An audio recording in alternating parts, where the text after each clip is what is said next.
ठाणे गुन्हे शाखा घटक 1च्या पथकाने धडाकेबाज कारवाई करून उत्तर प्रदेशातील आजमगड येथील मोफेड्रीन ड्रग्जची फॅक्टरी उद्ध्वस्त केली आहे। या प्रकरणी पोलिसांनी संदीप तिवारी उर्फ डॉक्टर, ललित उर्फ सोनू पाठक, अनिल जयस्वाल, निलेश पांडे, विजय पाल, बिंदू उर्फ जिलाजीत पटेल अशा 6 जणांना अटक केली आहे।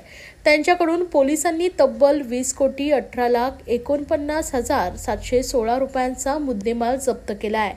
24 जानेवारी पोलिसांनी कारवाई मोफेड्रीन ड्रग्ज तयार करणाऱ्या टोळीला गजाआड केले होते।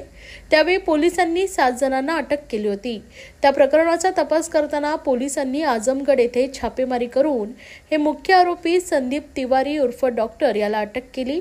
संदीप हा मोफेड्रीन बनवण्याचा फॉर्म्युला पुरवत असल्याचं पोलीस तपासात निष्पन्न झालं आहे। या कारखान्यातून पोलिसांनी 25 gram MD crystal powder, chemical mix तयार केलेले 20 किलो मिश्रण व मोफेड्रीन बनवण्यासाठी लागणारं साहित्य असा मुद्देमाल जप्त केला। गुन्हे शाखा घटक 1ने आतापर्यंत 2 फॅक्टऱ्या उद्ध्वस्त केल्या असून या दोन्ही फॅक्टऱ्यांमधील तब्बल 48,17,17,779 रुपयांचा मुद्देमाल जप्त करण्यात पोलिसांना यश मिळालंय। या प्रकरणी आणखीन काही आरोपी फरार असून त्यांचा शोध सुरू असल्याचं गुन्हे शाखेचे पोलीस उपायुक्त शिवराज पाटील यांनी सांगितलंय। वरिष्ठ पोलीस अधिकाऱ्यांच्या मार्गदर्शनाखाली वरिष्ठ पोलीस निरीक्षक दिलीप पाटील व सहाय्यक पोलीस निरीक्षक रुपाली पोळ व त्यांच्या पथकानं ही कारवाई केली आहे। या ठिकाणी ठाणा पोलीस आयुक्तालयामध्ये या अगोदर कासारवडवली पोलीस स्टेशनमध्ये 186/24 गुन्हा दाखल होता जानेवारी 2024 मध्ये। त्याच्यामध्ये ही जवळजवळ 27 करोडचं आपण MD पकडलं होतं आणि त्याच्या अनुषंगानं काही तपास चालू होता। त्याच्यामध्ये टेक्निकल ॲनालिसिस करून याच्यामध्ये API पोळ मॅडम आणि PI दिलीप पाटील यांनी त्याच्यामध्ये माहिती घेऊन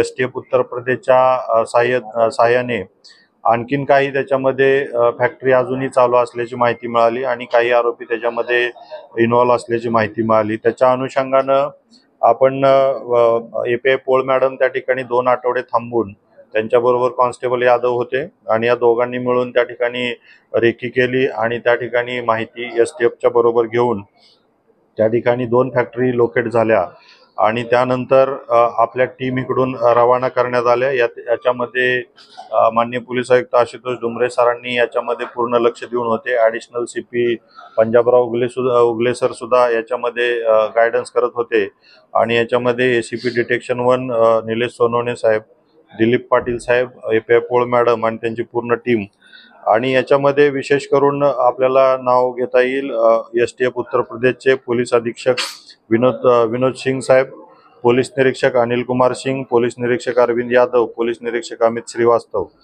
सगळ्यांनी प्लॅन करून आपण त्या ठिकाणी रेड केली। त्या रेडमध्ये आपल्याला 2 फॅक्टरी त्या ठिकाणी उद्ध्वस्त करण्यात यशस्वी झालो आपण। यामध्ये त्या ठिकाणी जो काही केमिकल तयार होतं जेणेकरून MD तयार होईल असं केमिकल आपल्याला त्या ठिकाणी जे मिक्सचर होतं ते मिळालेलं आहे। ज्या मिक्सचरला हीट करून विदिन 6 आवर्स और 7 आवर्स त्याचं MD तयार होतं असं मिक्सचर आपण त्या ठिकाणी हस्तगत झालं। याची जवळजवळ किंमत 20,18,49,000 याची किंमत आहे आणि याच्यामध्ये आरोपी आपल्याला जवळजवळ 6 आरोपी आपण अरेस्ट केलेले आहेत। हे आरोपी आपलं मागचं ज्यावेळेस आपण जानेवारीमध्ये जे फॅक्टरी पकडली त्याचं सुद्धा माहिती म्हणजे त्याच्या बिहाइंड सुद्धा हे आरोपी होते आणि ह्या ज्या फॅक्टरी रन होत होत्या याच्या पाठीमागे सुद्धा हे आरोपी होते। याच्यामध्ये मुख्यत्वे करून संदीप इंद्रजित तिवारी राहणार वाराणसी हा मेन आरोपी आहे, जो की ह्या फॅक्टरीमध्ये कशा पद्धतीनं केमिकलचं मिक्सचर होईल, कशा पद्धतीने हे प्रोसिजर असते याचं सगळं मार्गदर्शन हा संदीप तिवारी करत होता। याच्याबरोबर विजय रामचंद्र पाल राहणार वाराणसी हा सुद्धा याच्यामध्ये मुख्य आरोपी आहे आणि याच्यामध्ये तिसरा आरोपी मुख्य आहे बिंदू उर्फ जिलाजीत जोखई पटेल, हा सुद्धा राहणारा वाराणसीचा आहे।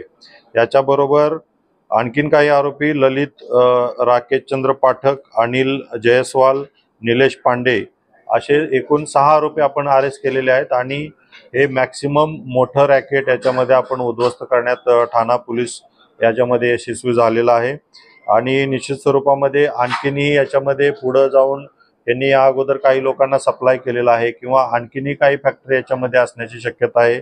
अशा पद्धतीनं याच्यामध्ये तपास चालू आहे।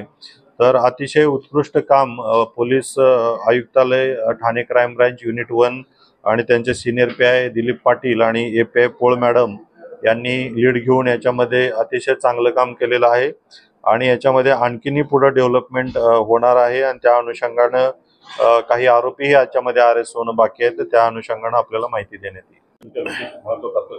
आव्हान काय कराल? निश्चित आपल्याला जाणवतंय की ठाणा पोलीस आयुक्तालय असेल किंवा इतर कुठल्या सिटीज असतील याच्यामध्ये ड्रग विक्री असेल किंवा ड्रगचं सेवन असेल हे वाढत आहे आणि याच्या विरुद्ध कारवाई करण्यासाठी पोलीस नेहमी सज्ज आहेत. परंतु नवीन पिढी असेल किंवा पॅरेंट्स असतील यांनी सुद्धा याच्यामध्ये लक्ष देणं गरजेचं आहे. विशेष करून स्कूल्स आहेत, कॉलेजेस आहेत, यांनी सुद्धा याच्यामध्ये लक्ष देणं गरजेचं आहे की आपल्या इन्स्टिट्यूशनच्या आसपास अशा प्रकारचा कुठला प्रकार चालतोय नाही चालतोय याच्यावरती लक्ष या इन्स्टिट्यूशननी ठेवून तशी काही माहिती असेल तर ते पोलिसांना शेअर करायला पाहिजे. पॅरेंट्सनी आपली मुलं जी आहेत ही कुठं जात आहेत, कुठल्या पार्टीजला जात आहेत, काय करतायत, कुठल्या पदार्थाचे सेवन करतायत याच्यावरती लक्ष ठेवायला पाहिजे. आणि तरुण पिढीनेही हे व्यसन आहे याच्यामध्ये पूर्ण करिअर खराब होतं, पूर्ण लाईफ खराब होती, पूर्ण फॅमिली खराब होते. तर याच्याऐवजी आपण चांगला काहीतरी मार्ग पत्करणं गरजेचं आहे, ना की ही नशा केल्यानंतर त्या फिजिकली सुद्धा मेडिकली सुद्धा काही प्रॉब्लेम क्रिएट होतात.